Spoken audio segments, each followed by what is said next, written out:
Yang pertama, saya mau mengucapkan banyak terima kasih kepada penyelenggara kegiatan ini yang kemudian mempercayakan saya untuk memoderator kegiatan Bincang Karya Maestro Yakobus Gowing Sok.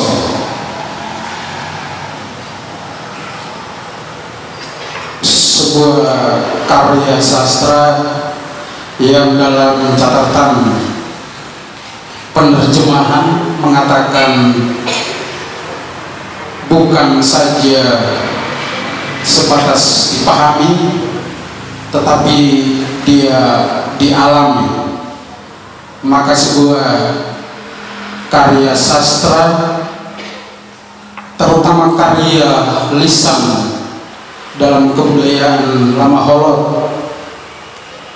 tidak saja sebatas untuk dimengerti dan dipahami, tetapi lebih daripada itu dialami sebagai sebuah rangkaian kehidupan, sebuah perjalanan sejarah kehidupan umat manusia.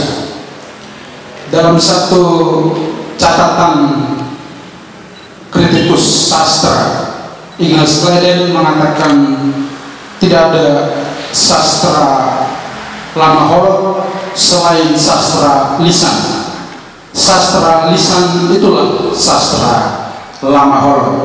Sementara sastra yang ditulis dalam bahasa Indonesia tetapi memiliki ruang dan tempat di Lama Holod itu merupakan sastra Indonesia yang memiliki ruang dan tempat konteksnya di Lama Holod. Sementara sastra Lama Holod itu sendiri adalah sastra lisan dengan kualitas dan kuantitas bahasa yang disajikan, terutama yang sekarang kita perbincangkan, yaitu Maran.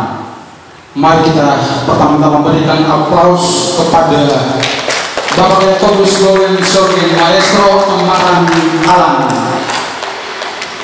Kita dihadirkan dengan dua narasumber untuk membincangkan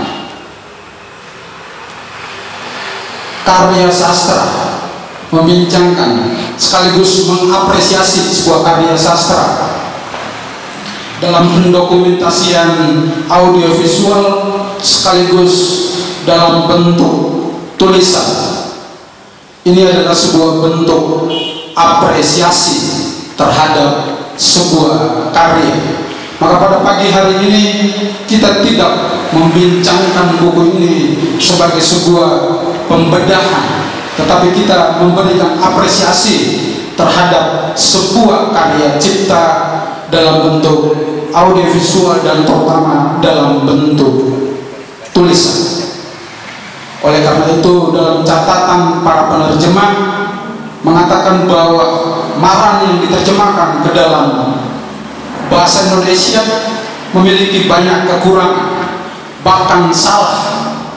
Oleh karena itu perlu ada catatan berikut dan penelitian yang lebih dalam untuk melihat Maran ini. Dua narasumber kita yang hadir pada pagi hari ini untuk mengapresiasi karya ini, diantaranya yang pertama Bapak Bernardus Tukang. Mari kita berikan aplaus untuk Pak Bernardus Tukang, seorang budayawan yang memiliki satu komunitas Simpasio Institute yang bergerak dalam bidang kearsipan, terutama dalam bidang kearsipan kebudayaan, yang sangat konsen pada kebudayaan Lama Holod dan kebudayaan Melayu Larantuka. Yang kedua, narasumber yang kedua kita adalah Bapak Sylvester Petarahurin. Mari kita berikan aplaus untuk Bapak Sylvester Petarahurin, seorang pembaca sastra, penulis sastra, sekaligus pengamat kebudayaan.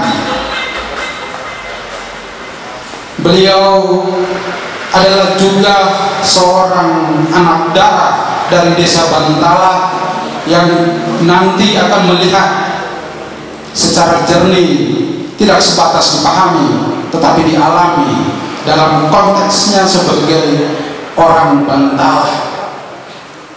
Oleh karena itu saya mengundang kita sekalian untuk boleh hadir, kemudian mengarahkan pandangan kita, mengarahkan akal budi kita, mengarahkan kemampuan kita pada konsen kita tentang bincang karya maestro pada pagi hari ini. Saya akan memberikan beberapa rangkaian acara, yaitu yang pertama kita akan mendengarkan paparan dari para narasumber, sekaligus akan masuk dalam diskusi, pertanyaan dan dialog interaktif antara kita, dan diakhiri dengan penutup sebagai closing statement dari kedua narasumber. Di hadapan kita juga hadir sang maestro Bapak Yakobus Goving Sogen sebagai sumber primer, bukan sebagai sumber sekunder, tapi dia sebagai sumber primer dalam objek penelitian, pelaku sekaligus yang mendoakan, mengucapkan mantra serta doa dalam ritus-ritus yang kita sebut sebagai mara. Oleh karena itu, pertama-tama saya akan memberikan kesempatan kepada kedua narasumber. Mungkin yang pertama Pak Bernard Tukan, apa yang mau disampaikan, tilikan apa terhadap karya sang maestro, terutama dalam konteks yang sudah ditulis dalam pandangan kebudayaan Lamholot sekaligus dalam konteks kebudayaan sastra. Kepada Pak Bernard, waktu dan tempat saya persilakan. Terima kasih moderator atas kesempatan yang diberikan kepada saya. Yang saya hormati Ibu Kadis, minta maaf Ibu Kadis sudah jangan 2-3 angka. Bapak Kumus yang saya sangat hormati, Pak Sil Lewaran atau Ketua Adat, Lu Bayi-Bayi, Lu Liri, Bapak Lurah, sikapnya semua yang hadir yang saya hormati. Pertama, saya memastikan bahwa saya itu sebenarnya hanya seorang guru dan penulis. Bahwa ada yang mengatakan saya budayawan dan lain-lain, saya juga tidak mengerti. Nah, bahwa saya masih bisa omong tentang itu ya syukur ya. Tapi kalau saya guru, jadi para guru itu agak lain, ya, dengan ilmuwan sastra dan sebagainya. Baik, pertama saya memberikan apresiasi yang setinggi-tingginya kepada tim penyusun atau tim pendokumentasian, terutama Yohanes Marianus Wahyu, saya kata di sini. Kemudian masih juga ada sejumlah yang lain, saya tidak menyebutkan nama karena semua sudah tahu.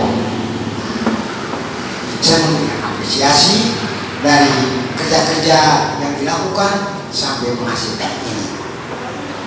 Kedua, baru kemarin jam 2 saya mendapat surat undangan tapi tidak menjumpai orangnya. Semalam sekitar 7:30 baru Bapak Yani datang ke rumah. Saya juga mengatakan bahwa ya saya siapa sebenarnya ngomong tentang soal ini. Mau disampaikan bahwa waktu bagi saya untuk mempersiapkan diri sangat kasih, tapi dengan kemampuan yang ada saya konsentrasi pada ini. Kalau diskusi meluas baru kita bincang-bincang ya Pak Karut. Marah lalu saya catat dua dalam ritual orang Lamholot komunitas global. doa ditugis kata itu.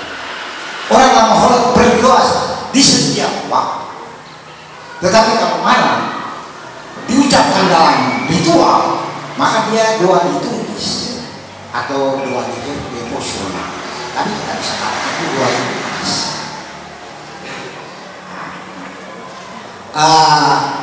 Lama holot itu dia mempunyai kesamaan dasar, tetapi mempunyai banyak varian. Ini di lokal, di Adonara lain, di Solo lain, dan lain-lain. Nah, bahkan mungkin saja di Lembang juga lain dengan yang di lokal.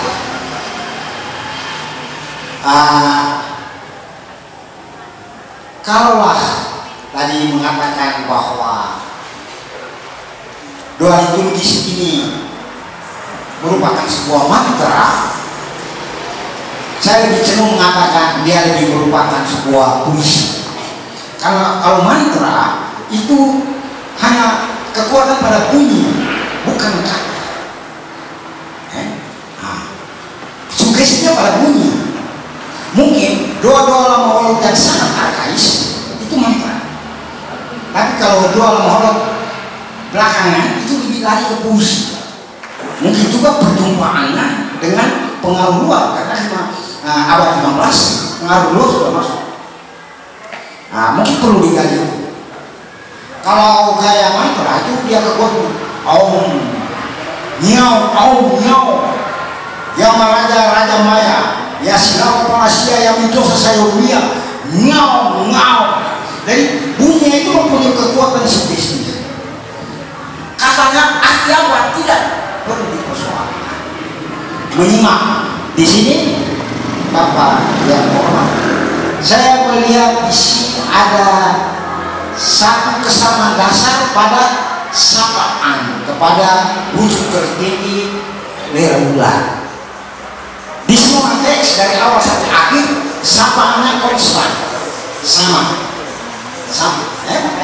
Nah, pika kagoen ratu Tuhan dan sebagainya itu ada dalam semua teks ini. Itu konstan. Nah, lalu saya di situ saya melihat, minta maaf, luar biasa doa kita. Tidak beda dari doa-doa agama-agama.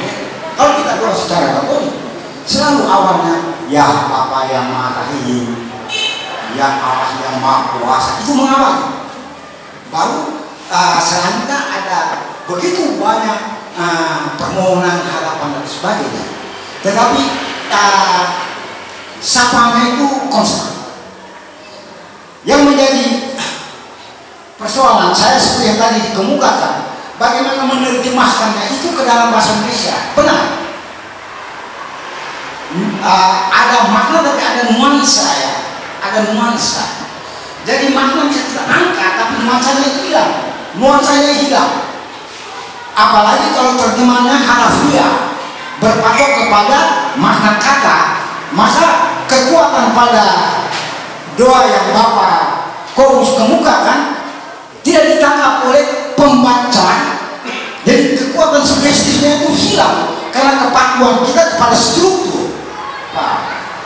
Jadi di sini minta maaf terjemahannya terjemahan harafiah.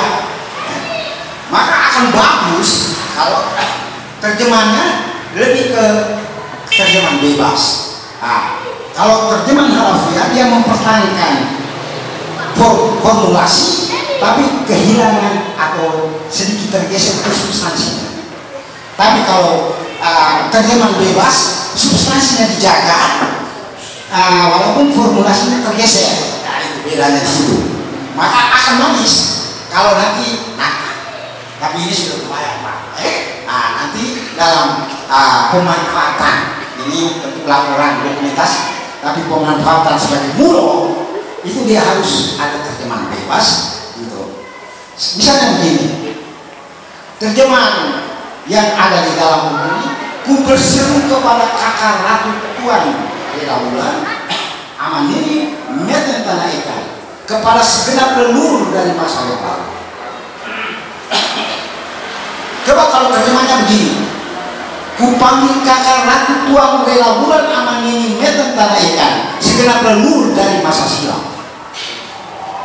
Kenapa bagus buat seperti ini? hakikat misi itu harus bernas.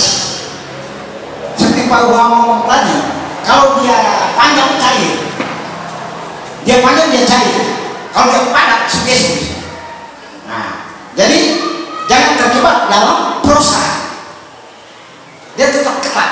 Nah, maka sengaja ku bersih kepada menjadi saya coba ku panggil. Ini contoh sehingga dua kata menjadi satu. Kemudian bla bla bla kepada segenap. Nah, dari kepada ditinggalkan. Tapi segenap leluhur dari masa silam untuk menggantikan tiga kata masa yang lalu diganti dengan masa silam. Pertimbangan sederhana karena tuntutan teks sastra puitis itu harus bernas. Ini sekedar contoh, minta maaf, saya tidak sama sekali berniat untuk mengatakan ini kurang. Tidak, saya hanya mau mengatakan ada terjemahan harafiah, tetapi perlu ada terjemahan bebas yang lebih puitis atau lebih diterima oleh generasi kini. Saya pikir itu masih bukan barang baru, hanya dia patuh kepada struktur teks. Kemudian, maka ketika saya buat itu, saya bertanya, apakah terjemahan kedua itu tidak substansial, tidak sesuai dengan isi teks sama? Ya, kalau dia sesuai, maka terjemahan itu bisa diterima dan dirumuskan sebagai terjemahan bebas. Nah, apa beda terjemahan pertama dan kedua sudah saya jelaskan tadi. Mengapa terjemahan itu perlu diperhatikan? Bagi orang Lampau tidak perlu diterjemahkan lagi. Bagi orang Lampau diterjemahkan untuk konsumsi publik di luar komunitas Lampau. Karena kan konsumsi orang Jakarta gitu. Untuk konsumsi orang Jakarta. Tapi persoalan saya, bagaimana orang Jakarta terima sebagai sebuah teks yang berharga? Dia jangan melihat bahwa itu teks ya toh. Nah, maka ketika kita mau bermain di tingkat nasional, terjemahan kita harus memperhitungkan selera publik, bukan selera kita. Itu sehingga bagi saya terjemahan menjadi sangat penting. Soal yang dikemukakan oleh Bapak Kop sama sekali tidak dibuka. Itu Bapak Kop.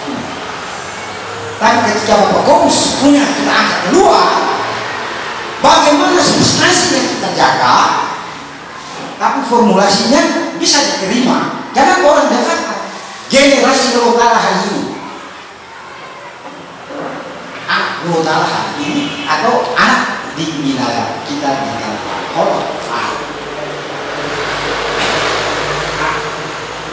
Jadi aturannya terjemah sudah. Sebab hakikat sastra nikmat dan nikmat. Jadi kenikmatan, musikalitas,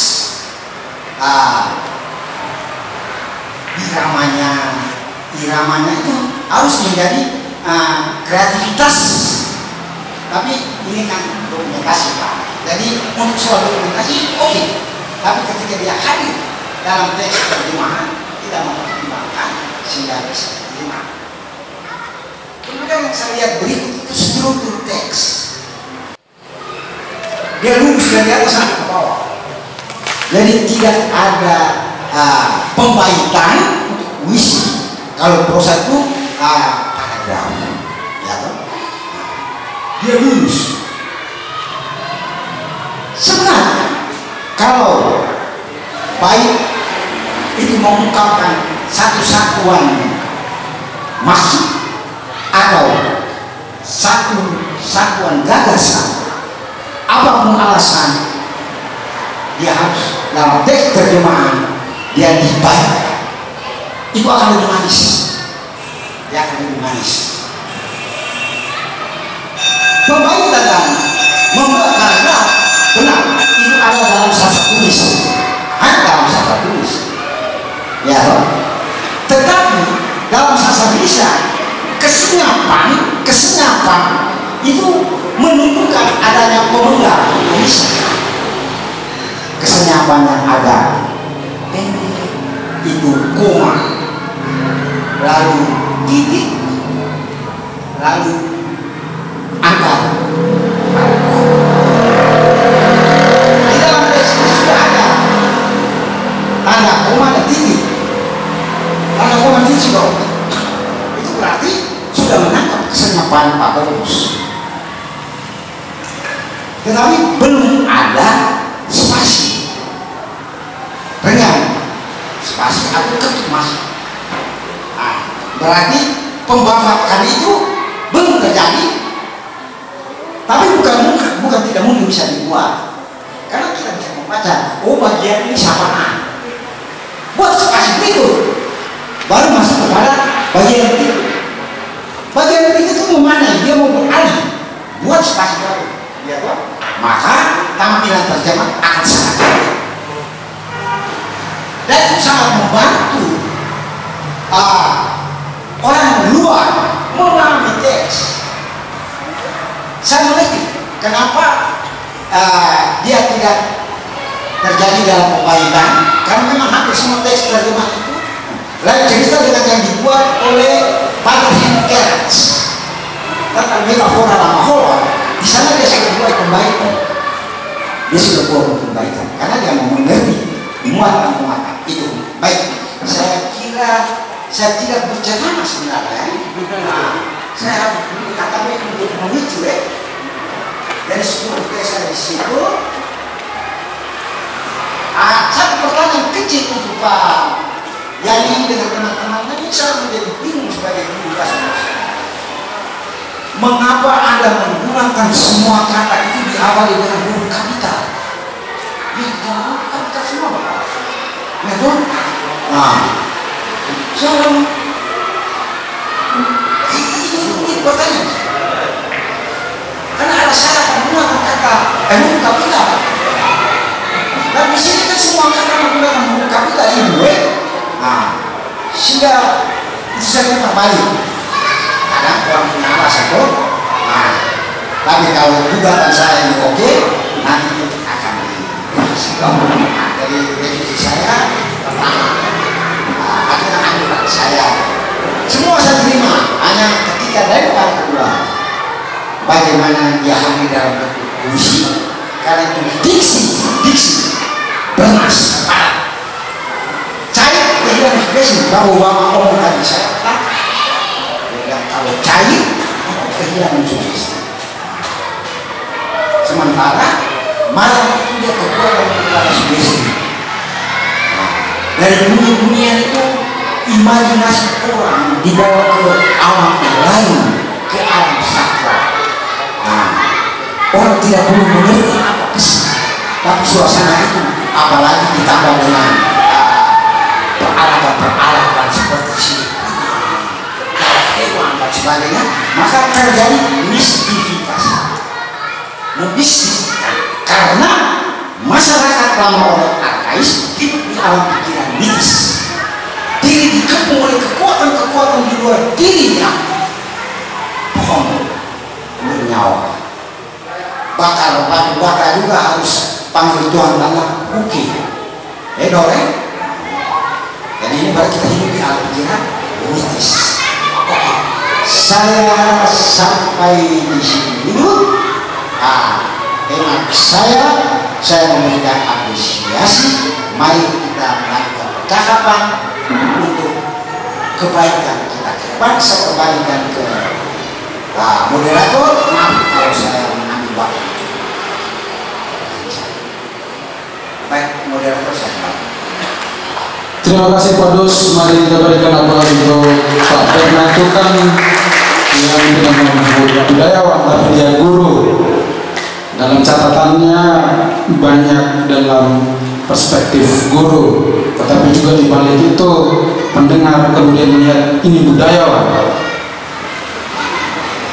Beberapa catatan yang dibuat oleh Pak Bernard Tukang terhadap karya ini memantik kita untuk sedikit mengolah otak dan rasa karya ini. Sebelum saya ke Pasir, hadir di tengah kita Ibu PLT Kadis Pariwisata dan Kebudayaan Kabupaten Flores Timur. Kami memberikan waktu, ruang, dan waktu kepada Ibu PLT untuk menyampaikan sambutan. Kepada Ibu, waktu dan tempat kami persilakan.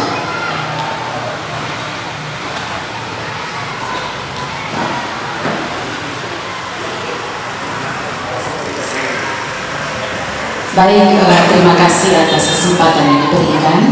Pertama, saya diminta Pak Penjabat Bupati melalui disposisi Pak Bupati pada jam 9. Sementara jam 9 itu saya ada kegiatan di SMA K1 Darimus.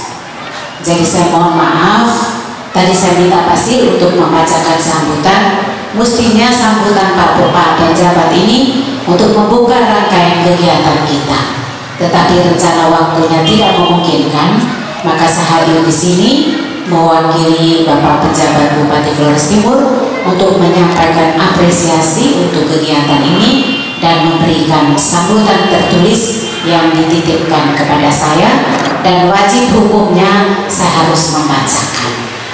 Untuk itu yang saya hormati sang maestro kita, Bapak masih ingat saya kita pernah foto bersama di Lewotala.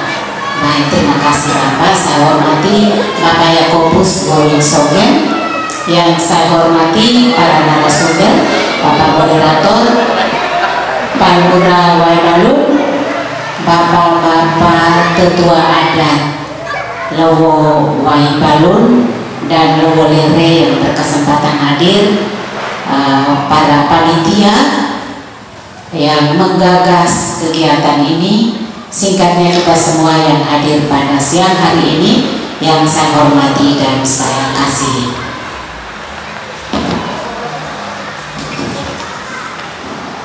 Sebelum saya membacakan sambutan tertulis Bapak Penjabat Bupati, saya menyampaikan permohonan maaf dari Bapak Penjabat Bupati.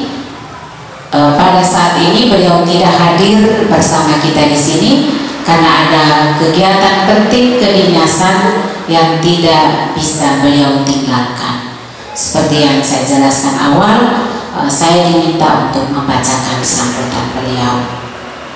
Mengawali sambutan ini, saya mengajak kita sekalian memanjatkan puji dan syukur kehadirat Tuhan Yang Maha Kuasa, sehingga kita semua boleh hadir di tempat ini guna mengikuti kegiatan bincang karya maestro sastra lisan suku Maran Ramaholot Flores Timur atas maestro Atamaran Alat Yakobus Gowing Sogen tahun 2023 pada hari ini.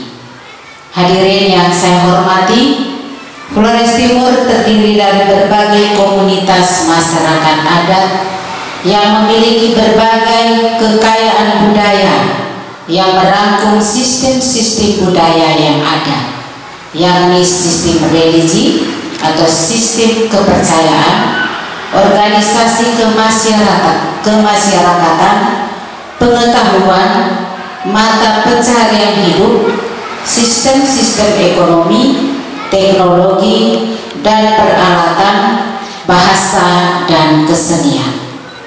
Berbagai unsur kebudayaan yang ada ini telah menjadi bagian dari kehidupan masyarakat, karena sesungguhnya masyarakat adalah pelaku kebudayaan itu sendiri.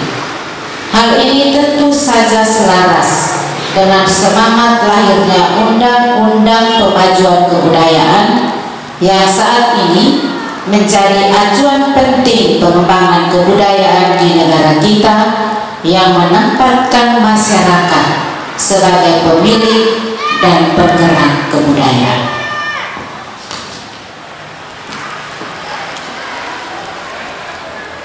Peristiwa hari ini pun menjadi catatan penting bagi perjalanan kebudayaan Flores Timur, ketika pemerintah melalui Kementerian Pendidikan dan Kebudayaan, Riset dan Teknologi Republik Indonesia telah sepenuhnya mendukung upaya pelestarian sastra lisan Maran dari salah satu komunitas adat di Kabupaten Flores Timur.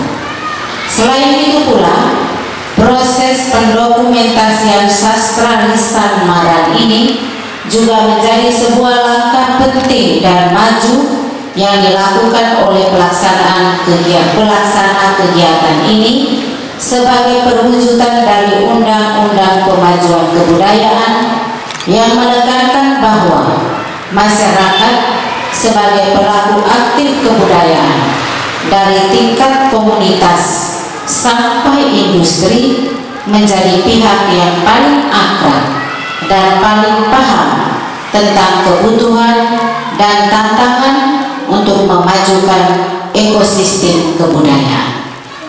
Bapak Ibu hadirin yang saya hormati, atas usaha-usaha pemajuan kebudayaan khususnya di Flores Timur ini, selaku penjabat Bupati Flores Timur, saya mengapresiasi dukungan dan keterlibatan Kementerian Pendidikan, Kebudayaan, Riset dan Teknologi Republik Indonesia yang telah menjadikan Flores Timur sebagai salah satu lokasi penting pelestarian sastra lisan Maran ini, serta memberikan kepercayaan dan dukungan sepenuhnya kepada para pelaksana kegiatan yang merupakan pegiat budaya Flores Timur yang peduli pada pelestarian dan pemajuan kebudayaan ini, selanjutnya mendampingi dan pada akhirnya menghasilkan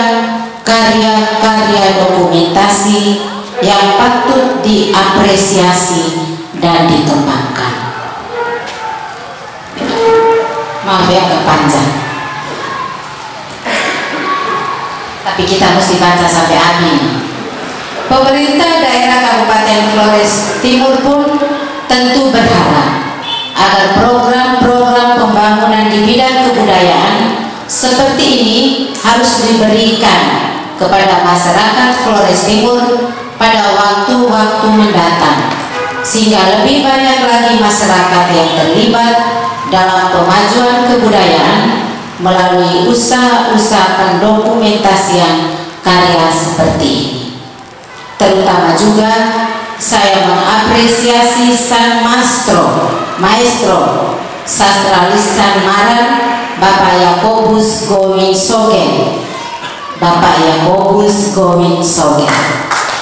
Ya, mari kita beri tepuk tangan kepada Bapak ini. Umurnya kurang lebih 90 tahun kalau tidak salah. Hah? 99. Karena beberapa tahun lalu saya di Luwutala tuh 90 tahun lebih Bapak ya. Saya sempat foto bersama, terus saya upload. Baik. Yang telah bersedia bekerja sama dan mewariskan pengetahuannya bagi generasi selanjutnya, sehingga sastra lisan Maran ini tidak akan hilang dan pupus begitu saja. Generasi-generasi berikutnya akan tentu saja menjadikan dokumentasi ini sebagai bagian penting dari kebudayaan masyarakat lokal itu sendiri yang terus dipelajari, diwariskan, dan dimaknai baik sebagai cerita sejarah maupun nilai-nilai kebudayaan yang perlu dijaga dan dijalankan demi kehidupan masyarakat yang lebih baik lagi. Seperti yang kita tahu, banyak unsur kebudayaan yang kemudian hilang juga dipengaruhi oleh keengganan para pemilik kebudayaan untuk berbagai alasan. Oleh karena itu, upaya dan kerjasama yang ditunjukkan oleh sang maestro sastra lisan Bapak Yakobus Gowin Sogen harus menjadi inspirasi bagi pemilik kebudayaan lainnya di Flores Timur. Saya pun mengapresiasi pelaksana program kegiatan dokumentasi karya pengetahuan Maestro Sastra Lisan Maran suku Lamaholot Flores Timur yang telah berhasil menghasilkan sebuah karya pendokumentasian yang luar biasa. Semua amin. Saya yakin bahwa tanpa kepedulian dan perhatian kita sebagai pemilik dan penggerak, semain dulu kan? Dan penggerak kebudayaan, setiap kekayaan budaya kita lambat laun akan terkikis dan terlupakan tanpa sebuah proses dokumentasi yang lengkap dan bermanfaat. Bapak Ibu hadirin yang saya hormati, saya kemudian mendorong kegiatan Bincang Karya Maestro Sastra Lisan Maran suku Lamaholot Flores Timur pada hari ini untuk dapat menjadi salah satu bagian penting dari proses pemajuan kebudayaan di Flores Timur untuk kemudian mendukung pemajuan kebudayaan di tingkat nasional. Semangat pendokumentasian karya-karya ini pun harus tentu digalakkan dan dijaga agar memastikan setiap objek pemajuan kebudayaan yang ada dapat terselesaikan dan dikembangkan secara lebih baik lagi, sehingga tujuan pemajuan kebudayaan yakni masyarakat berkepribadian dalam kebudayaan, berdikari secara ekonomi, dan berdaulat secara politik dapat terwujud. Hadirin yang saya hormati, demikian beberapa hal yang saya sampaikan pada kesempatan ini, sembari berharap agar kegiatan ini dapat berlangsung secara baik dan memberi manfaat bagi kebudayaan dan kita sebagai pemilik dan penggerak kebudayaan itu sendiri. Akhirnya saya menyampaikan terima kasih kepada kita semua yang berkenan hadir dan berharap agar kegiatan ini dapat dilaksanakan dengan baik sampai pada akhirnya. Salam hormat dari pejabat Bupati Flores Timur, Bapak Doris Alexander Rihi, untuk kita semua. Terima kasih, selamat siang, Tuhan memberkati kita.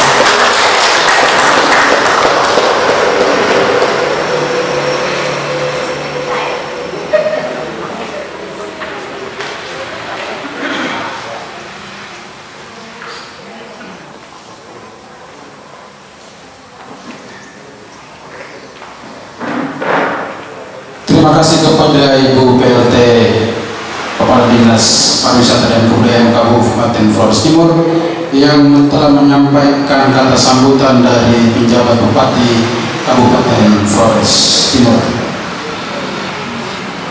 Kita akan melanjutkan pada sesi berikut dari narasumber yang berikut, Sylvester Petarahul. Kepada pasien waktu dan tempat saya persilakan. Baik ya, Pak Lurah ya, Pak Lurah di sini, oleh Ketua Tanah, Pak Yusef, Pak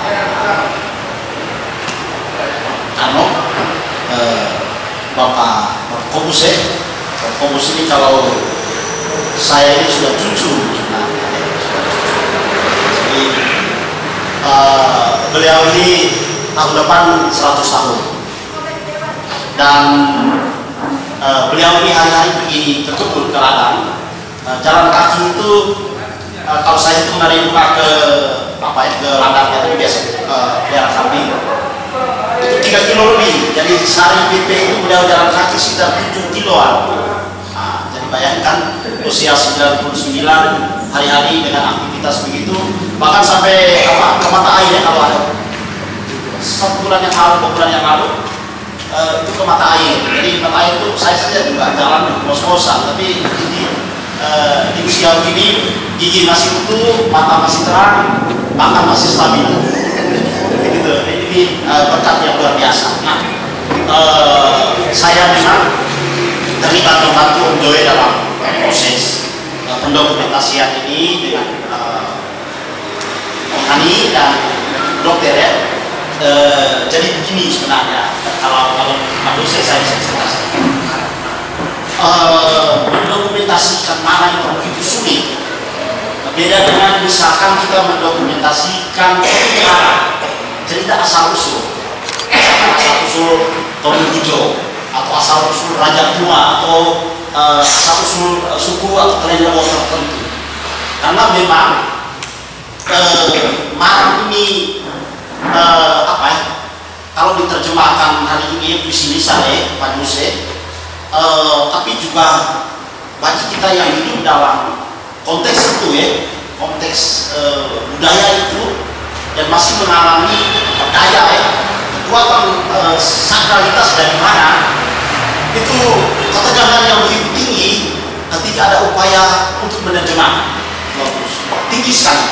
Misalnya kalau kita terjemahkan Putra, kita bisa terjemahkan pertama secara harfiah, kemudian berikut kita tadi bilang itu menemukan maknanya.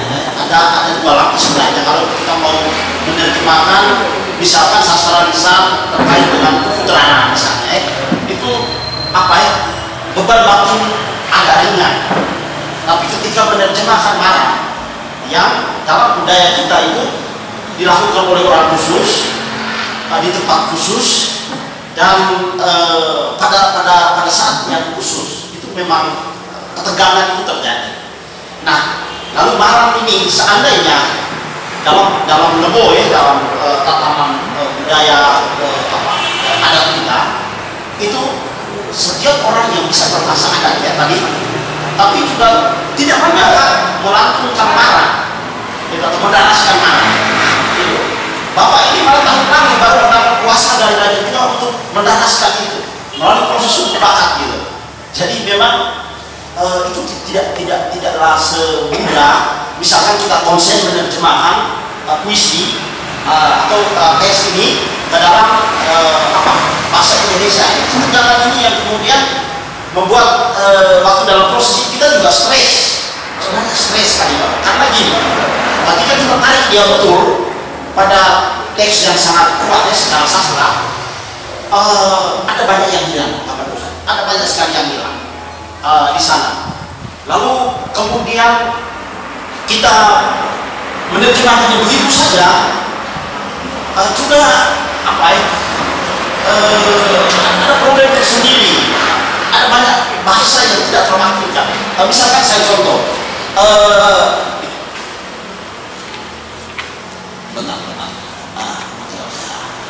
Edun nopen nokosina, iri nopen panganja. Edun dan iri ini kan sebenarnya nyanyi sambil menari gitu.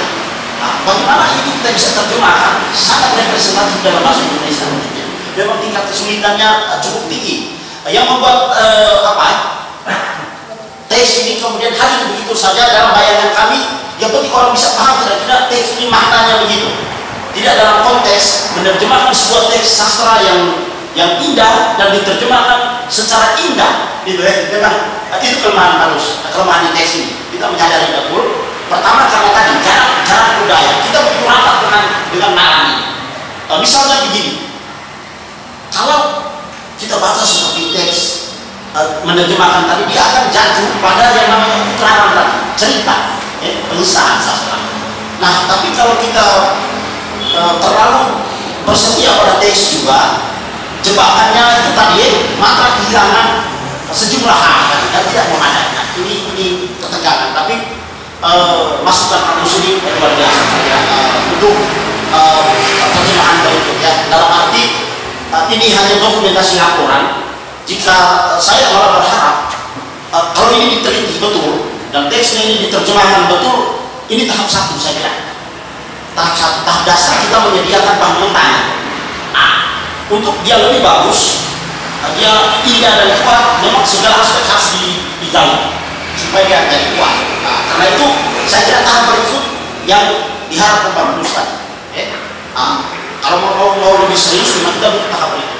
Butuh riset, butuh penelitian dan mendudukan bahasa ini secara lebih benar. Karena begini, bahasa Indonesia itu ternyata setelah saya membaca teks sastra kita ini, bahasa Indonesia kita menyadari bahasa yang sangat miskin secara sastra.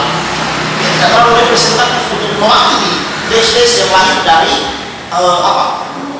Marang ini. Nah, itu jadi memang ada problem bahasa, ada jarak bahasa yang memang perlu dijembatani dan dijelaskan. Ini karya bersifat laporan, sehingga memang untuk sementara karya dilahir dulu bagi saya, karena pertama kita menyediakan bahan mentah dulu, besok bisa anak-anak kita yang lain ini mau melakukan kajian, penelitian dan penerbitan buku yang lebih serius, sudah ada bahan mentah yang kita sudah siapkan. Paling tidak tersendiri di dasar ini, itu pertama. Nah, yang kedua, sebenarnya ini juga negosiasi yang begitu tinggi antara kami dan Bapak ini. Karena kalau putra orang boleh cerita, tapi mantra ini bagaimana berat sekali menceritakan itu, karena juga beban. Karena dalam budaya kita itu mantra itu milik raja tua.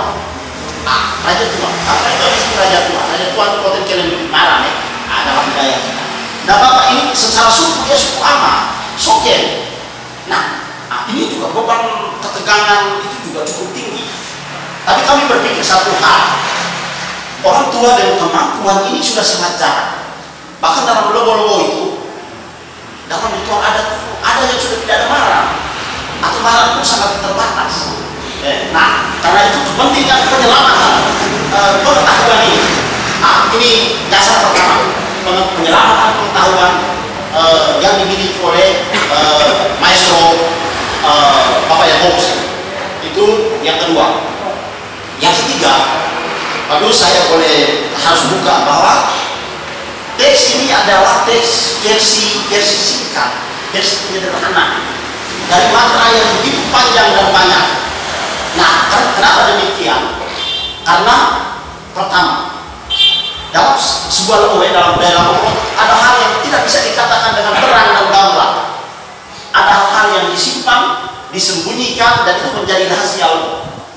Boleh kita orang hari ini kita menyatakan bahwa segala sesuatu harus diceritakan, tapi bagi orang tua yang masih menghayati, menghidupi dan percaya itu hal-hal itu adalah wilayah-wilayah yang memang kita harus hargai.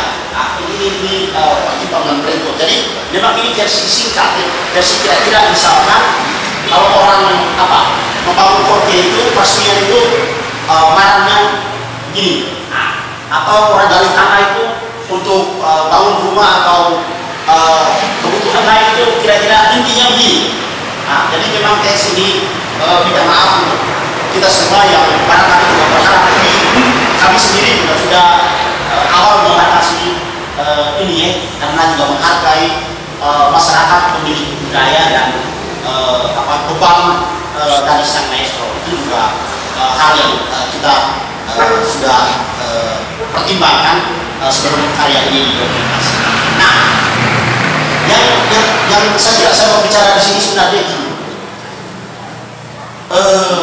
karena memang saya lahir juga dari budaya di mana sang maestro ini juga satu kampung dengan saya, dan karena kekeluargaan dan musik juga sangat ketat.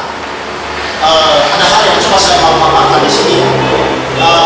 Beberapa saja itu mengatakan bahwa kita generasi yang itu mengalami ada banyak yang hilang, Pak. Ada banyak yang hilang. Dari teks-teks yang dipaparkan. Misalkan saya contoh pertama soal Hoyuta Kutajo itu mantra atau doa untuk kelancaran sebuah pesta atau hajat. Nah, kita lihat teksnya sebenarnya. Pertama itu kan menyeru atau memanggil ramuan tanah ikan, mengundang leluhur asal, leluhur awal atau leluhur primordial. Itu tidak harus dipanggil kita punya leluhur, tapi dipanggil dulu kakak Naradeba Nareba Betaji Dewi Solimani. Nah, itu leluhur asal. Siapa itu Nareba? Saya mendekatkan sedikit dengan konteks.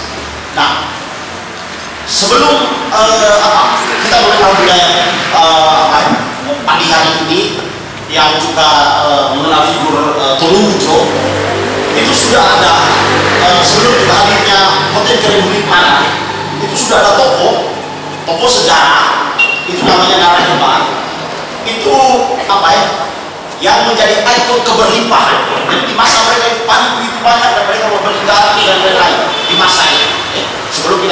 periode kelaparan dan datang lagi Robo Emas atau Robo di periode kemudian.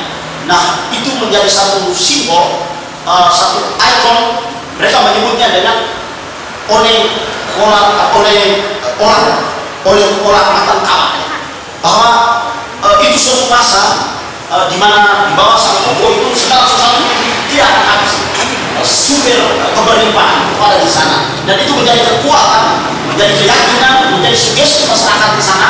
Kalau ada pesta, itu beliau itu yang dipanggil, yang diundang sebagai satu figur leluhur primordial yang hidup di masa lalu disebutkan dulu, kemudian mengundang leluhur-leluhur yang sudah meninggal hadir pertama untuk melindungi atau menjaga tempat makanan. Benar baku tadi, lalu juga dipanggil binatang, binatang biasanya babi atau ayam, untuk menebus segala kesalahan. Jadi kesalahan kita dipulihkan lebih dulu. Nah, setelah itu ambil binatang lagi untuk memberi bagian segenap dewa-dewi kami.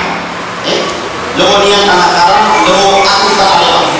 Jadi sebenarnya lewo kita itu dulu, kalau kita pahami baik itu juga lalu memberi kepada penjaga gerbang kampung Madara, Madara Kawai dulu wawuninya. Jadi dewa penjaga gerbang. Nah, dulu itu kampung kita itu kalau kita lihat baik-baik itu ada dia kanan, ada pagar mengelilingi, dan hanya ada satu akses masuk, itu Madara. Nah, kepada seluruh dewa penjaga kampung itu diberi bagian, kepada penjaga pintu gerbang itu juga diberi bagian. Jadi dalam sebuah hajatan ini tadi leluhur awal, Ramulan Tanaikan pasti leluhur awal, semua leluhur kita yang sudah meninggal, lalu seluruh dewa-dewi penjaga kampung, lalu dewa-dewi yang menjaga pintu gerbang pada mata itu juga diberi bagian. Kemudian meminta untuk menyucikan segala sarana pesta. Dan yang menarik di sini di teks itu kalau kita lihat baik-baik itu perlakuan terhadap bahan makanan. Misalnya beras. Beras itu bukan ambil dan masak. Itu disebut patang bote ra dena sebentar. Patang bote ra dena. Jadi apa ya? Beras itu digendong. Dan ditempatkan di tempat yang sangat baik. Jadi bukan dicelok dan dimasak, tapi digendong dan diperlakukan di tempat masak itu dengan sangat baik. Nah, dan untuk apa? Untuk memberi semua orang segenap-genapnya, sepuas-puasnya. Jadi memberi makan liburan segenap-genapnya, sepuas-puasnya, seperti yang telah dilakukan oleh leluhur.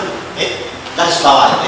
Jadi ini ada kearifan leluhur bahwa mereka memberi makan yang berlimpah-limpah tadi dari darah Eban dan tidak akan habis-habis. Itu juga diwariskan dan dipertahankan sebaik mungkin oleh kita, oleh anak cucu. Nah, itu salah satu teks yang misalkan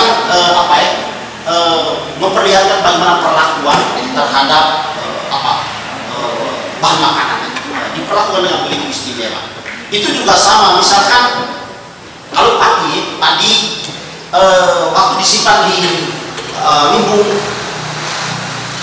atau pondok di kebun di limbung adat atau pondok itu bukan akan disimpan itu, dan disanya itu digendong masuk supaya dia tobo paye, dia berdiam dengan nyaman itu dipasangkan benar. Nah, ini saya pikir salah satu kearifan psikologisnya, terutama bagaimana memperlakukan bahan makanan. Juga misalnya terhadap tanah ketika kita gali tanah itu kita melukai tanah, bikin tanah jadi luka. Karena itu harus harus pulihkan dia kembali. Karena tanah itu adalah sema ibu yang memangku manusia sebaik-baiknya. Jadi ada rasa hormat yang luar biasa terhadap bukan hanya manusia kita dilihat di dalam itu ada waktu memetik tanaman obat di sini itu ada itu bagaimana dewa-dewi tanaman itu diperlakukan, diberi bagian, juga mata air dan lain sebagainya. Nah, ini banyak hal yang hilang di kita hari ini. Hari ini misalkan anak generasi kami makan nasi juga sisa juga masih begitu saja, ada masak sampai basi dan lain-lain. Ada banyak hal yang sudah bergeser hari ini. Nah, juga misalnya ketika kondisi di rumah banyak orang yang sakit ya, kita sering sakit dan lain-lain. Itu kita lihat juga di sana ya, ada sejumlah hal yang menarik ya. Pertama juga tadi ya, memanggil ambulan, kemudian mengundang segenap leluhur yang hadir, kemudian memohon supaya memberi petunjuk ya, menyampaikan persoalan, memberi petunjuk, lalu memberi bagian terhadap lowong tanah. Nah, ini saya garis bawahi hal yang penting. Jadi kita sakit itu dalam ritus ini terus ada dalam mantra itu disebutkan bahwa di samping tadi leluhur datang memberitahu dan lain-lain, tapi juga bagiannya lowong tanah juga harus diberi. Bagiannya lowong tanah itu juga diberikan karena di sini sebenarnya menjelaskan bahwa rezeki kita, hidup kita itu selamat atau tidak, baik atau tidak juga ditentukan oleh bagaimana kita terlibat ya melayani lowong tanah dan lain-lain. Ini juga aspek yang saya pikir saya garis bawahi misalnya di teks ini.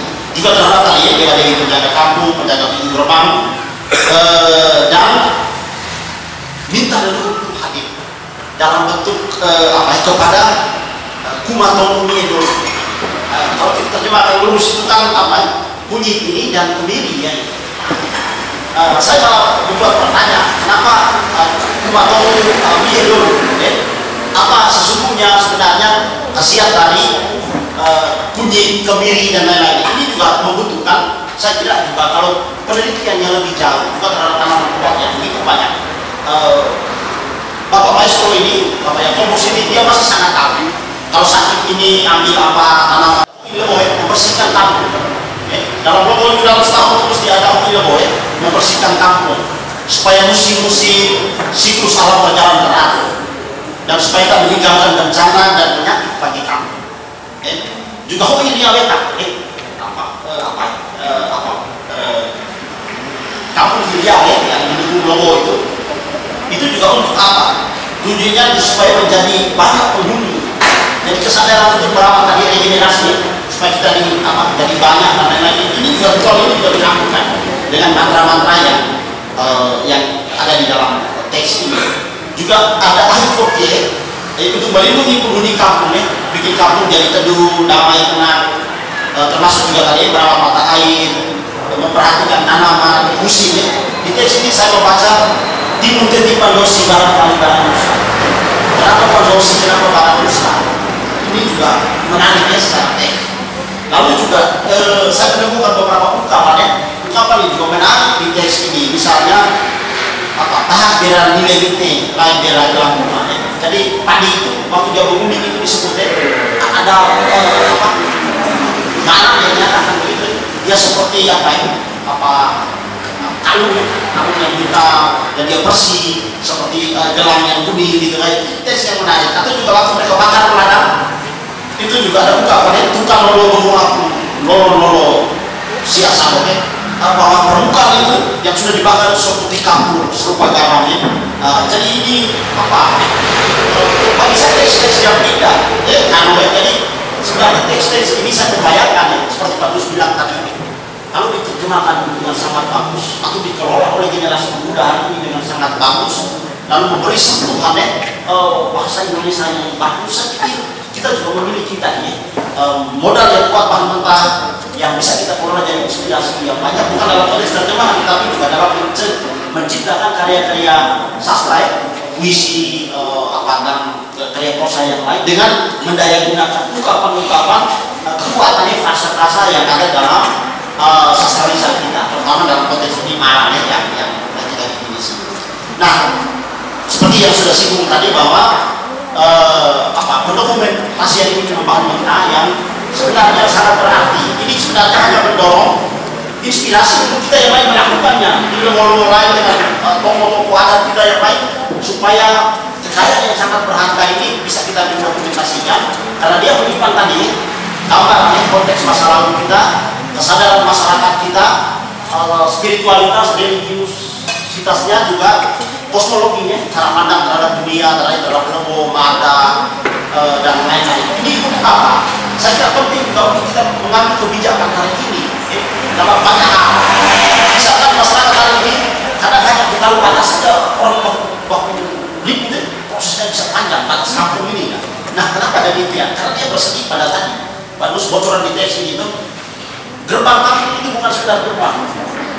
Dia ada dewa-dewinya di sana. Lalu ini bukan batas keliling kampung sampai ada pagar. Di sana ada dewa-dewi yang menjaga kampung itu. Karena mereka percaya bahwa kalau ini tidak dirawat dengan bagus, penyakit akan mudah datang, kematian akan sering terjadi di dalam kampung ini. Karena banyak yang bolong, pintunya tidak melalui satu pintu. Ini itu percaya masyarakat kita yang kita lihat itu. Lalu juga berikut, sebenarnya untuk kajiannya, penelitian untuk dunia akademis, anak-anak kita menulis skripsi, buku dan lain-lain, saya kira ini pengetahuannya yang penting, krusial untuk kita dokumentasikan.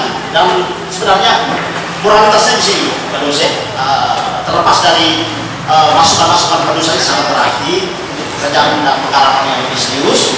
Tapi bahwa bukan yang pada saat hari ini, kenapa kita 2 hari ini ada diskusi, walaupun sebenarnya di persiapan dan lain-lain tidak ada kebutuhan ini.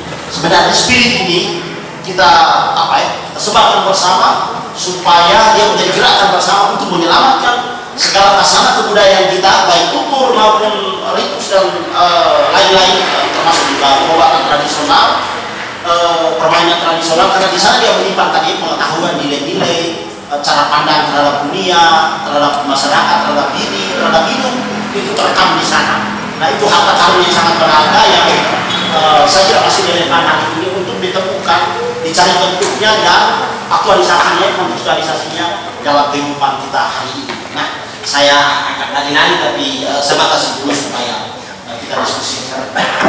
Terima kasih. Terima kasih Pak Sil, sebuah penjelasan yang cukup untuk memahami Maran. Pak Bernard tadi menulis dalam konteks penerjemahan, sementara Pak Silvester menerangkan apa yang ditulis karena beliau mengalami. Dalam tilikan ini nampaknya PR besar kita ke depan adalah melakukan penelitian lebih jauh, lebih bagus sebagai bahan bacaan, tidak saja sebagai pendokumentasian karena sebuah program, tetapi sebagai sebuah bahan untuk generasi berikut. Maka kita perlu lakukan penelitian yang lebih baik. Bagaimana soal penerjemahan, bagaimana soal penulisan, kemudian dalam tulisan Maran itu pun bagaimana penulisan yang baik dan benar sehingga bunyi pada saat dibacakan pun dipahami. Yang dilakukan oleh Pak Sil tadi kita perlu apresiasi bahwa catatan-catatan seperti itu menjadi catatan pemakna antara setiap Maran yang disampaikan pada tiap halaman dalam buku ini. Halaman pertama tentang apa diberi makna begitu dalam. Catatan-catatan Pak Sil ini nampaknya sangat bagus kalau dimasukkan dalam buku untuk memberi catatan tiap kegiatan, kasih makan tanah, bangun rumah, atau meminta restu untuk mendapatkan anak. Itu menjadi catatan-catatan ilmiah yang sangat bagus. Sementara kita melihat bagaimana Pak Dos berusaha menelisik penerjemah. Makanya saya ingin sampaikan, hari ini kita mengapresiasi karya lebih jauh ketika buku ini disandingkan, dihadirkan lebih bagus lagi. Pada saat itu bolehlah kita membedanya sekarang. Jadi dalam mungkin saja apa yang disampaikan kedua narasumber kita, soal isi ini adalah dan soal penulisan dalam bahasa, mungkin kita boleh namakan sebagai rasa-rasa, atau ada filsuf Wittgenstein itu namanya language game, permainan bahasa di dalam itu yang kita boleh pahami. Kalau dalam ilmu filsafat mungkin kita hermeneutik, tafsir yang begitu mendalam soal konteks, soal sejarahnya, soal bagaimana dia ditempatkan di mana, sehingga pada saat dia dibukukan atau didokumentasikan untuk banyak orang, maka pada saat itu pembaca akan memiliki tafsirnya sendiri-sendiri. Dan itu sebagai pemilik kita harus menjaga apa yang disampaikan dalam catatan penerjemah.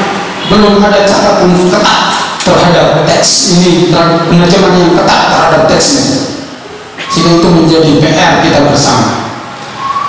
Waktu kita sudah menunjukkan pukul 12. Kita akan 1-2 diskusi Persil dan Pak Bernard, 1-2 diskusi untuk memberikan apresiasi terhadap karya ini. Saya akan memberikan kesempatan kepada kita sekalian untuk menyampaikan pesan-pesan juga pertanyaan, juga termasuk kepada Pak Yakobus Gold. Pak Yakobus Gold. Satu lagi yang saya lupa. Jadi ternyata gini, Pak Agus, sebenarnya kalau kita lihat teksnya ini, kalau kita baca dalam jarak budaya, itu seperti tadi Pak Agus bilang, seperti puisi kan. Tapi ketika itu dirapalkan, dia akan sangat berbeda. Nah, bukan soal bunyi yang asing, teks yang bermakna ini, dia memiliki getaran, dia memiliki bunyi yang sangat berbeda. Misalkan Bapak ini, kami punya mata air itu ada di sini, air sangat curang. Mereka pergi ke mata air dan omong teks itu dirampalkan itu. Sebentar banyak penuh. Itu memang kita juga memikirkan begitu. Atau ketika saya juga malah menyaksikan beberapa kegiatan, misalkan bahkan juga mereka bikin misalkan api di taman kota ya. Begitu mereka sebut yang berhubungan dengan angin, angin melihat di samaran lain angin datang. Jadi itu ya. Jadi sampai ada itu. Lalu berikut ternyata dari hasil ngobrol yang lebih pribadi, dan saya menemukan ini di sejumlah orang, ternyata mereka memiliki semacam spiritual guide, semacam leluhur yang selalu dekat dengan mereka. Misalkan saya tanya Bapak, misalkan kalau di siang mereka melakukan sesuatu yang salah, itu malam datang ditegur. Atau misalkan mereka merapalkan sebuah mantra dalam malam ini dalam sebuah upacara, malam nanti ada petunjuk gitu. Jadi yang begini itu dekat dengan mereka. Saya bukan hanya menemukan di kampus tapi di sejumlah orang selalu begitu. Si ketakutan mereka terbesar adalah terhadap itu yang leluhur, biasa disebut leluhur kakak bapak, kakak bapak yang selalu bersama mereka dan selalu menemani mereka dalam kerja-kerja ini. Nah, ini Pak Dos ada jalan budaya, ada konteks yang memang agak tadi agak spesifik yang membuat ketegangan tadi ya soal pekerjaan ini. Itu saja dulu. Ada yang mau bertanya di Bapak juga boleh. Kami ini hanya menunjukkan. Terima kasih. Terima kasih Persil. Bisa berikan kesempatan kepada kita untuk boleh berdiskusi tentang Maran. Baik, terima kasih atas kesempatan yang kami hormati Bapak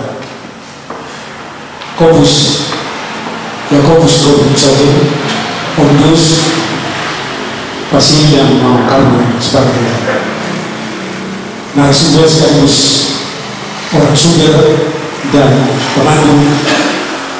Apresiasi sebesar-besarnya buat Bapak semua dalam menyelenggarakan acara ini. Prinsipnya kami sangat bangga dan senang bahwa bukan Maran diwujudkan pada pagi dan siang hari ini.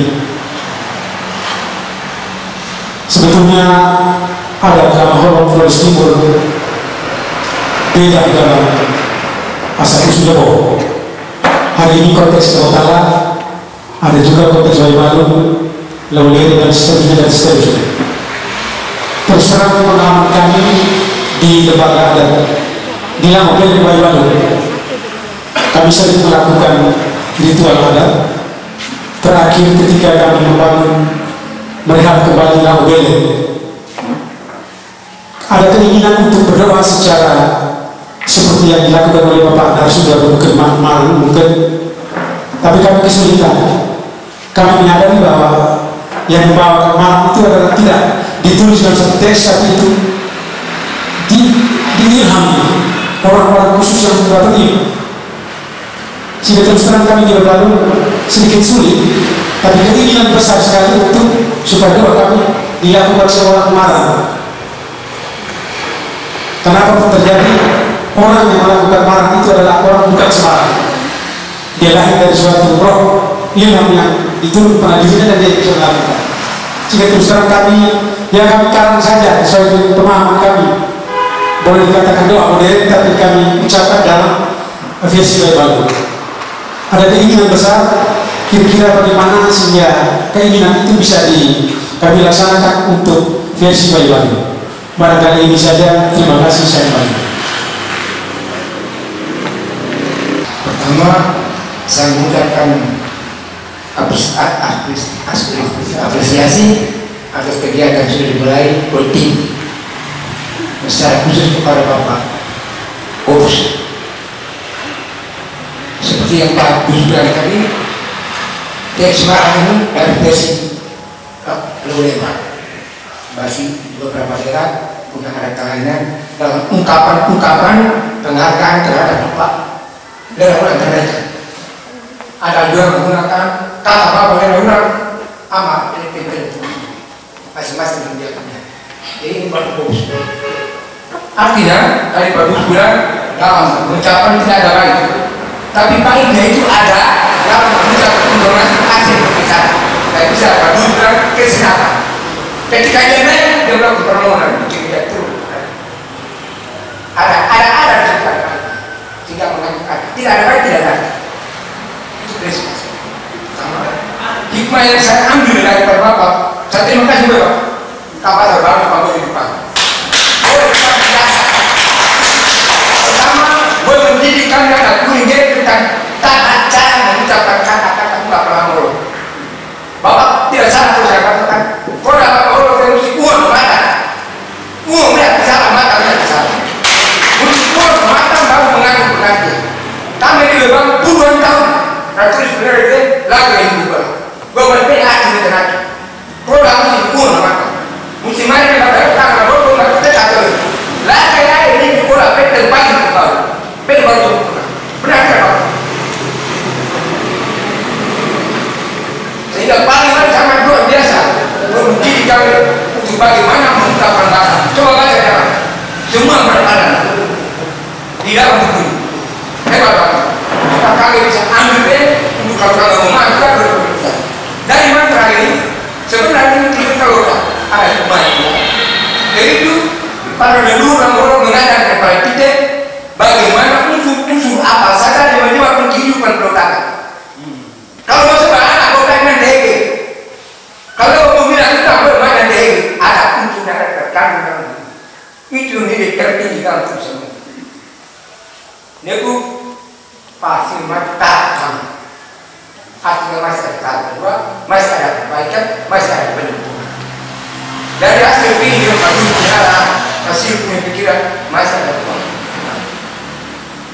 Kalau ungkapan tidak bisa diterjemahkan secara detail, dia harus diterjemahkan secara umum. Contoh, makanya kemarin kuma dan kemir itu ungkapan sebenarnya semua yang namanya ramuan. Kata kemir dan kuma mengungkapkan sebenarnya melakukan semua yang namanya ramuan. Kalau lolo kalau ketat ungkapan kemir, itu tidak bisa diterjemahkan. Harus diterjemahkan secara umum. Kedua kata itu berpengaruh, artinya sama. Sama. Jadi untuk sementara bapak terima kasih banyak. Kami ada kurang apa-apa. Makan itu kurang marah. Panggilan mengajar kami pun sangat banyak kurang berpengaruh. Luar biasa. Untuk kami bisa tumbuh terus maka kami versi kami juga pandangannya harus tepat. Terima kasih Bapak. Baik, terima kasih. Saya kira kita ini kesempatan ekstra. Pertama sekali tentu kita menyampaikan apresiasi kepada maestro juga kepada para narasumber dalam kegiatan bincang karya maestro sastra Nusantara pada siang hari ini. Karya ini sebagaimana yang disampaikan sebetulnya adalah sebuah laporan, tetapi karena dibuka untuk dibincangkan, saya kira kita semua bisa memberi catatan juga apresiasi kita.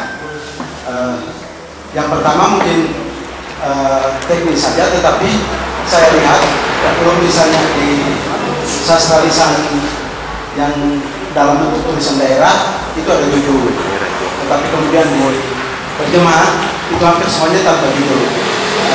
Saya kira mungkin juga ke depan mungkin bisa diperhatikan juga judul dari setiap marang yang ada. Kenapa? Itu untuk memberi gambaran kepada kita kira-kira terjemahan yang ini, terjemahan dalam bahasa Indonesia ini kira-kira sesungguhnya menggambarkan keadaan umum apa. Berikut saya tahu mungkin soal marang juga, kalau mantra ada yang lain mungkin kalau saat pengetahuan saya dengan segala keterbatasan mungkin baru ada 2 karya. Satu karya Dr. Carolus Kopomeda soal mantra perdamaian. Kita memang butuh ego yang setengah mati, saya tahu. Tapi ini sebuah terobosan baru, keberanian yang saya kira kalau sudah dimulai mungkin ke depan bisa akan dilanjutkan. Berikut saya juga sadar bahwa untuk mengakses sumber daya agar karya ini bisa dipublikasi itu bukan sesuatu yang mudah. Karena itu Abang Joy terima kasih sudah bisa mengakses dana Indonesiana untuk melestarikan budaya kita di Tanggalog. Saya kira beberapa hal yang ingin saya sampaikan. Terima kasih.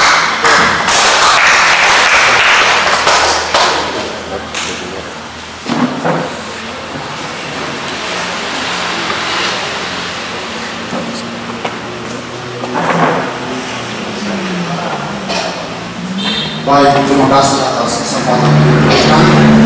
Yang saya hormati Tuan Tua, Bapak narasumber, moderator, Bapak Ibu sekalian yang berkasih.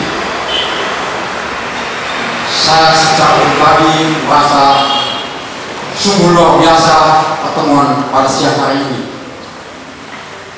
Seperti Pak sampaikan tadi di Bukola, dengan kemajuan zaman seperti sekarang ini ada anak-anak muda yang memikirkan bukan pelagi ayat seperti Bukola. Ini satu hal yang luar biasa, dan tulisan ini secara pribadi gue menyampaikan ofisial sungguh luar biasa.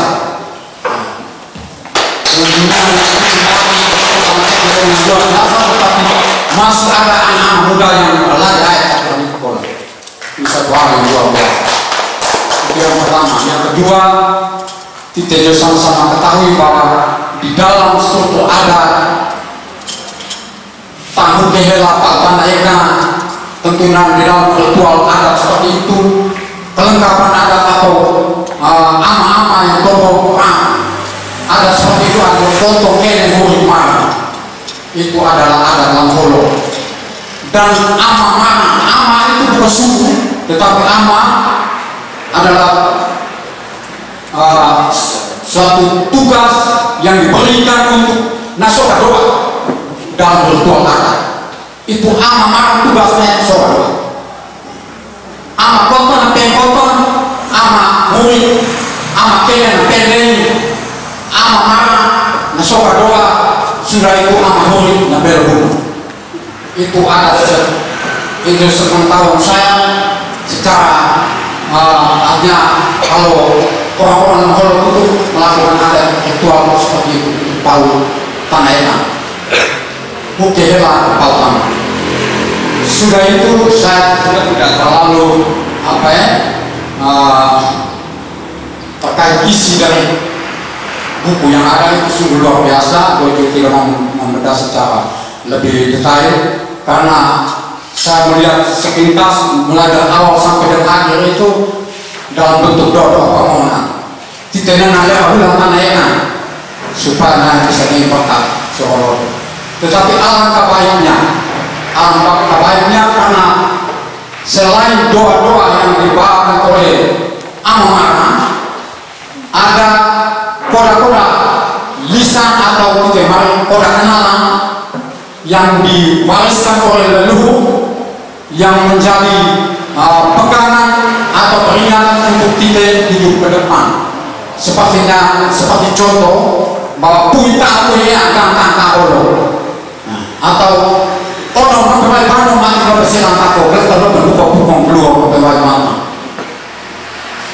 Sehingga ada yang disampaikan kalau tumuri akan ada pukul hukum kalau tahu yang artinya bolanya. Hanya kata-kata yang seperti ini harus ditanamkan kepada generasi muda sehingga mereka tahu makna dari kata-kata atau kalimat lisan seperti ini. Kodanya tentunya di dalam ritual adat itu tidak pakai baca, dengan sendirinya muncul hilang. Dia akan muncul dengan sendirinya ketika kita membawakan. Jadi itu adalah kelebihan dari orang-orang yang mungkin sudah diilhami, tapi memang tahu persis bahwa tidak semua orang, tetapi mungkin ada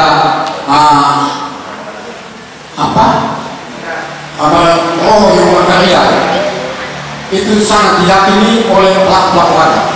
Ketika dia bawakan dengan perasaan dengan ungkapan dari lubuk hati yang paling dalam, benar dia akan merasakan makna serta wujudnya dari isi doa itu. Dia akan terjadi yang benar-benar yakin. Untuk saya kembali. Baik, terima kasih atas kesempatan yang diberikan. Kowe tidak begitu mendalam tentang soal budaya segala macam ya. Kowe sebagai generasi yang membaca buku yang ada dan juga untuk generasi depan juga seperti saya juga akan membaca buku seperti ini. Bapak, setelah pertama-tama menyampaikan apresiasi yang sangat luar biasa kepada tim Yusuf ini karena tidak bisa memanfaatkan orang tua ini bahwa Kobus ini sudah usia 99 tahun, tinggal 1 tahun. Orang tua Bima tadi pasti beliau tidak ada kesempatan untuk bisa menyusun buku ini, sangat luar biasa. Bahwa setelah membaca buku ini, setiap kali doa yang dibawa Bapak ini selalu mengucap kepada kata Bapak yang lakukan aman ini tenaga. Gue menginspirasi bahwa orang tua kita yang dulu sudah mengenal Tuhan lebih dulu, dan kedekatan orang tua dengan Tuhan kakak Bapak begitu sangat akrab. Setiap kali permintaan lain selalu dipenuhi. Baik aja dia bisa kurang tak juga bisa ulama iyalah juga bisa Jadi hubungan orang tua dengan leluhur waktu itu dengan Tuhan waktu itu sangat luar biasa. Dan rakyat orang tua beda karunia Gusti Tuhan karena hubungan dia tidak ada itu ada Bapak. Itu sangat luar biasa. Sehingga pikiran-pikiran sudah berkembang mungkin terjemahan ini itu kadang-kadang gue bingung sendiri topiknya di terjemahan tidak ada topiknya. Itu kan kalau bisa di topik ini terjemahan ini maksudnya baca juga bisa mengerti. Kalau apa ini kira-kira itu ada ini sehingga dari baca juga bisa paham. Jadi mungkin biasa ada pikirannya. Terima kasih untuk kita semua. Saya pikir kita langsung saja menjawab rundown untuk 5 penanya ini. Kepada 2 narasumber saya berikan kesempatan yang pertama mungkin Pasil baru Pak Mirna. Baik, saya memang menjoy waktu berpikir awal soal ini karena gini Pak. Saya memang kerja di kebudayaan sering gelebo-lebo kan Bapak ya, dan sering itu orang bikin adat yang tidak ada mana alat ini. Jadi berdasarkan keprihatinan itu maka mungkin kita sudah tidak dapat narasumber itu, tapi bahwa ada yang bisa kita baca Bapak. Siapa tahu dengan baca-baca kemudian naik benih yang sudah ada di hati kita bisa sambung dan kita bisa generasi kami juga siapa tahu ada yang lahir dengan kita baca kan gitu. Kita juga karena memang banyak yang hilang. Nah sebenarnya apa itu keprihatinan utama itu Bapak, bagaimana ini didaraskan. Nah lalu ini kenapa saya bilang tadi kalau ini mau dibikin betul memang harus penelitian yang serius, penulisan yang serius, dan itu terjadi selama bertahun-tahun. Karena begini contohnya misalkan Koko kan gitu kan, kita lihat kamarannya versi singkat tapi kan ada pelakunya, ada bahkan ada dewa-dewi kampung, yang ada di kampung, itu kan belum disebutkan. Kami masih menghargai Bapak untuk koreksi lebih jauh sebenarnya. Jadi waktu upacara adat juga Bapak, itu kan babi harus berapa ekor? Oh, ya, dewa ini atau bagian apa? Lubang ini atau rumah ini dia harus ini, tadi berhubungan dengan ini, gitu kan? Kalau begitu banyak, saya cara bertanya, lelah sama Pak Uho ini kele, satu lagi tak orang tidak bisa lagi kita.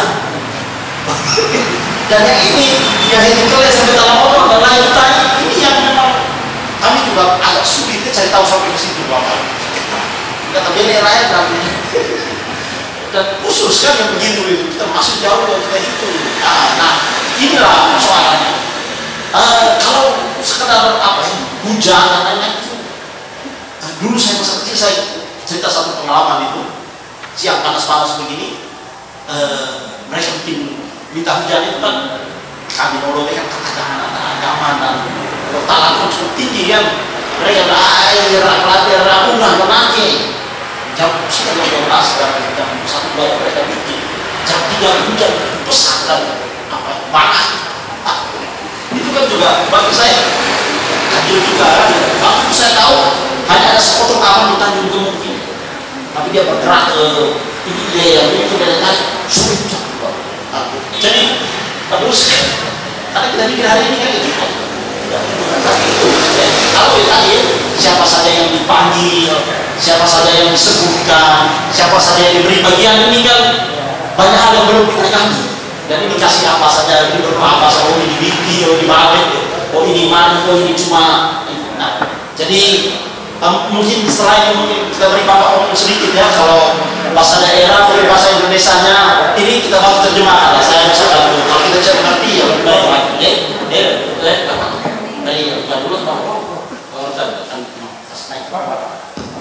mau tutup berdua ya? Bukan Ibang. Ya. Jadi dijual kami toko buat dengan galau. Jadi kalau dia mama ni, nyebut mama buat anak nanti, nyebut pada. Jadi tak nanti, bisa tapi tidak masing-masing. Tidak negara, negara masing-masing. Tetapi ada yang ada. Bodoh ada tu mesti tutup. Pertama ni, ragu tu ada orang yang dia tetap kita. Kakak bapa ini, ada satu mini, nak kena eka, nak bapa ini, bapa hati, berhati dalam mengancam. Itu macam doa bebas. Kita juga ada lagi orang yang kita kita kata bapa ini bapa kepala waktu itu bukan terbaik yang dia kita terbaik itu berbuka terbaik korban itu kakak betul awak baiknya ini dia terbaik itu kan buka terbaik apa yang dia ini terbaik mau kita berkata salah kan kita boleh berkata salah kalau dan tahu doakan petan doakan bukan berdoa itu bukan apa yang salah jangan salah doa ini tidak boleh pulang be atau kami Tuhan Allah agama mana dari Tuhan Allah ya agama Katolik lain berarti dia kalau orang dan Tuhan Allah be cari ini. Buat alat, buat alat apa ini? Itu cuma bagi dan itu ada yang mulai media. Dan apa itu? Ini itu akan mulai ada. Kami ada alat dari kemudian. Pilih, maka apa ya? Ada di pada tambah cuma ada PP yang ada memang jadi tidak sama atau P tutup bapak nenek teknologi atau bu misalnya ada tiga tu ngadu ke buai atau anak tadi dia juga boleh tak anak bapak ini tiga doa itu ngadu tu orang ini mereka tanya lo doa buai gini bus beda tu lagi ke buai beda tu lagi kata lakukan di mana amak lawan tu oh buai dia ini depan pak beda tu lagi ke lain beda lagi apa tadi pak bus beda tu lagi ke buai beda apa tadi beda bapak dua kali beda tu itu amak beda tahu tu di bapak beda itu ini tak bapak ini tiga nanti ada kumar ada kumar nah buang tak kena nanti buat betul bapak buat tiga pria tu kita tahu tu juga dia ini buruk bapak bukan itu beda kota anak ini itu tarik di peti petani dan orang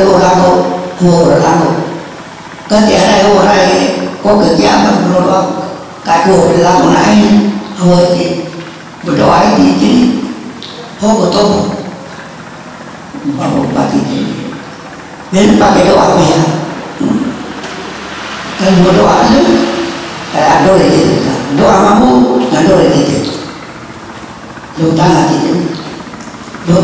waktu kita ambil semua memang bulan yang ada kalau ada titik aku ni kalau titik aku ni ada titiknya biar bulan ada yang mana titik cenala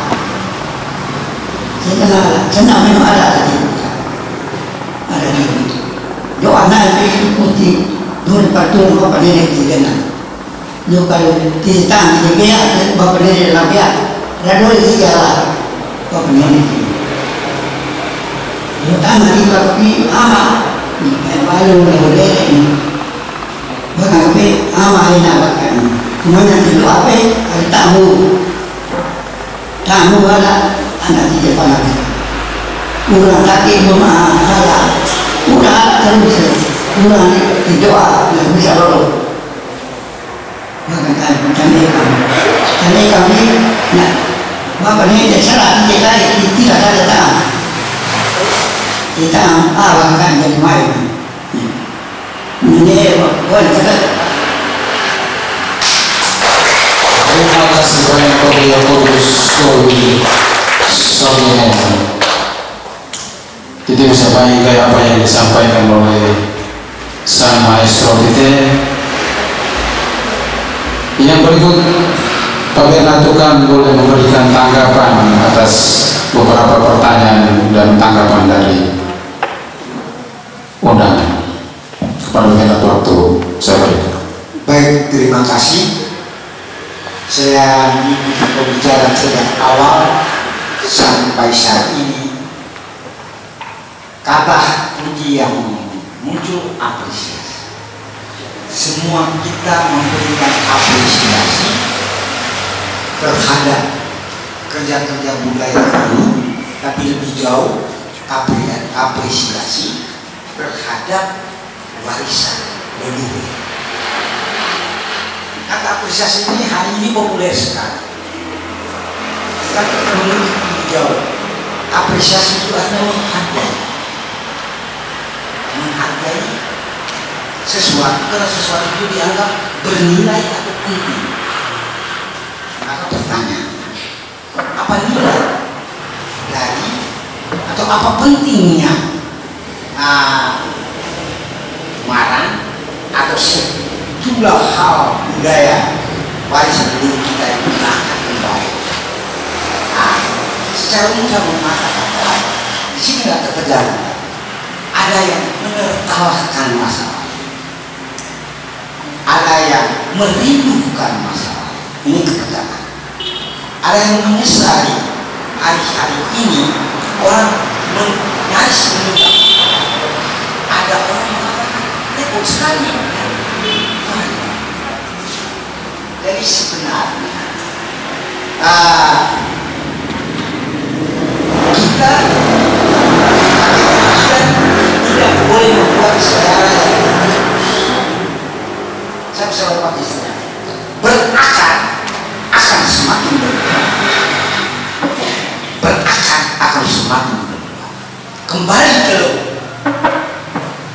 kekuatan akan bersukses. Itu keyakinan. Karena akar kita ada di sini. Hidup dengan budaya lain, kita melayani, menambah. Nah, maka bukan soal kita mau kembali ke masa lalu, tetapi bagaimana menemukan nilai roh lalu digaul ulang sesuai dengan tuntutan kekinian. Karena pergeseran budaya itu satu sesuatu kesehatan oleh kemajuan dalam masyarakat itu sendiri maupun pengaruh yang datang dari luar, apalagi di era globalisasi. Tetapi ketika kita melupakan akar, kita menjadi manusia yang melayang di era ini, terombang-ambing di bawah arus zaman. Inilah kekuatan dari kerja-kerja ini. Jadi kerja-kerja budaya ini isu yang tadi ini baru pada tahapan pendokumentasian, penggalian kembali, masih perlu di analisis untuk menemukan nilai. Lalu setelah menemukan nilai, bagaimana mendaur ulang atau melakukan transformasi, mengintegrasikannya dalam tata hidup modern. Boris ini di 2005 itu pembangunan berbasis gaya itu moto dari pilkada pasti membangun ini. Sampai detik ini pembangunan Flores Timur tidak berparadigma budaya.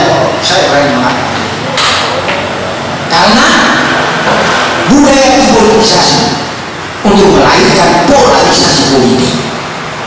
Dari itu hati-hati. Kan saya tidak mau menjauh situ karena sini banyak orang politik saya.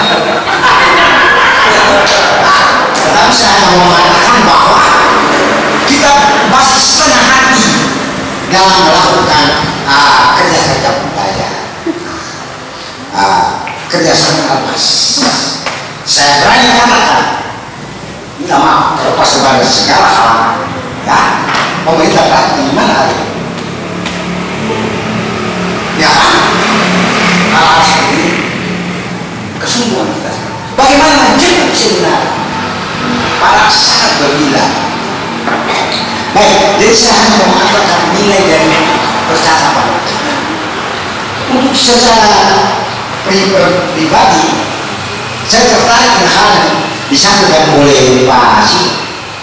Bagi masyarakat lama Khoro, leluhur kosmos, leluhur percakapan, awal muara dan akhir kembali.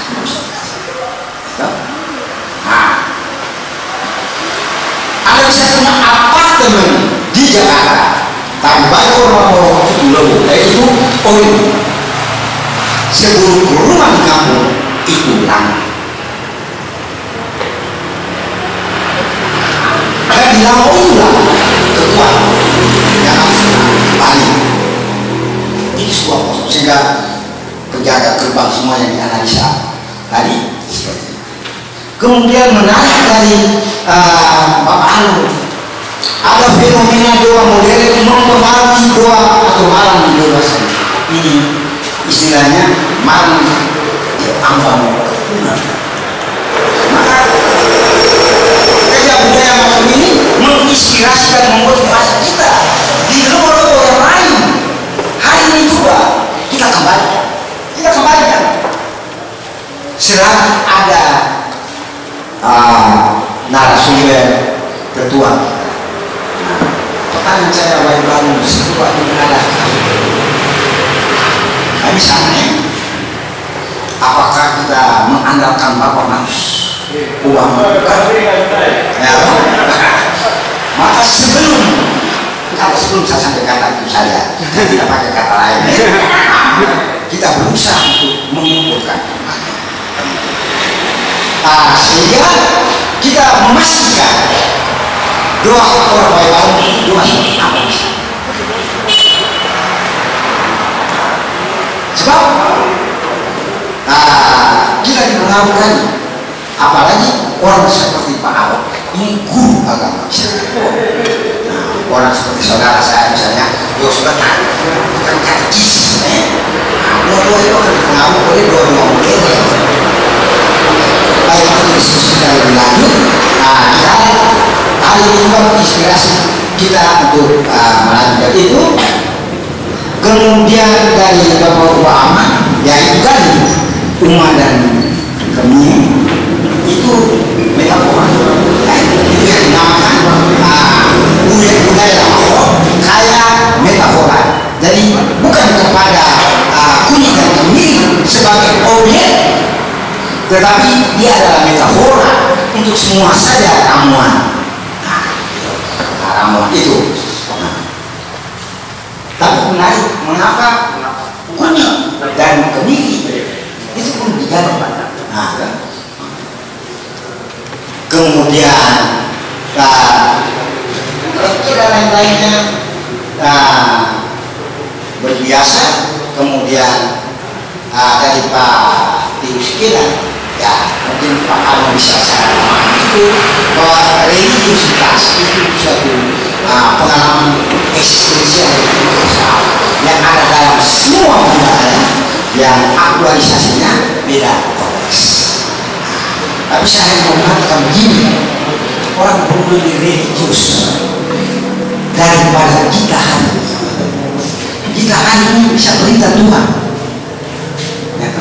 Nah, otak kita kadang mengatakan bahwa kita tidak repot, bahkan cuma mempersalahkan Tuhan. Maka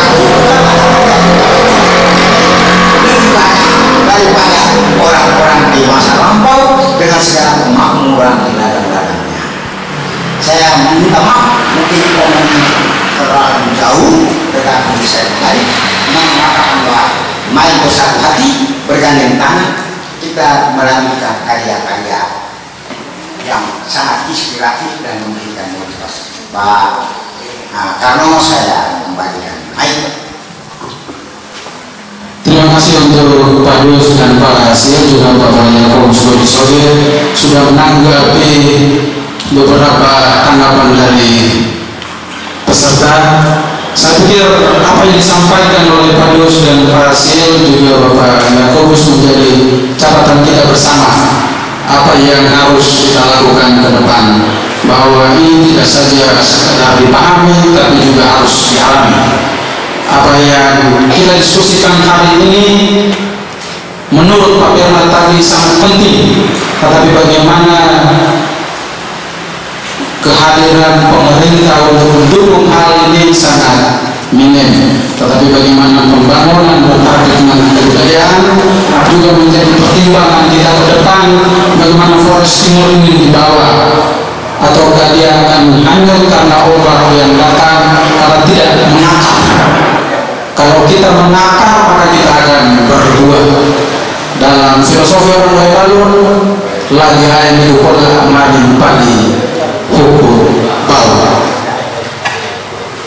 Saya pikir kita sampai di titik ini diskusi kita pada hari ini, dan apresiasi banyak untuk kehadiran kita semua, terutama sang maestro kita Yakobus Golwin Soger hadir terus dan memberikan kepada dan kepada kedua narasumber kita Pak Bernard Tukan juga Pak Sil Koren atas pencerahan pada siang hari ini untuk kita semua. Saya hanya mau menyampaikan bahwa saatnya kita kembali ke kampung. Dalam bahasanya para ilmuwan, kampung itu menjadi global village, sebagai sebuah kampung yang mendunia. Dari kampung kita bisa membuat dunia memusatkan dirinya ke kampung dunia. Di globalisasi sekarang, bencana yang terjadi di Amerika kali ini pun bisa kita tahu. apa yang terjadi hari ini tentang kita hari ini pun orang di Amerika bisa tahu apa yang kita lakukan pada hari ini. Masih ada kebenaran lanjutan dari kenyataan ini di dalam dunia yang global ini, dalam pergaulan dengan dunia yang luas. Kampung justru tidak pernah boleh dilupakan. Berlayar masuk ke dalam konteks global tidak berarti mengabaikan nasionalisme dan terorisme, apalagi melupakan kampung. Globalisasi mengembalikan kita ke kampung sekaligus memberi kesadaran bahwa kita mesti membangun dari kampung-kampung. Globalisasi pun mengingatkan bahwa kita hanya menjadi warga dunia apabila kita tidak melepaskan kampung kita. Tidak ada dunia tanpa tanah air, tidak ada kosmopolit tanpa patriot. Maka kesungguhan untuk menggali keluhuran kampung kembali bermakna. Ketelatenan mempelajari kebijaksanaan kampung bukanlah tanda ke kampung. Sekian saya moderator Carlos Banda Gelar Tuhan. Saya kembali.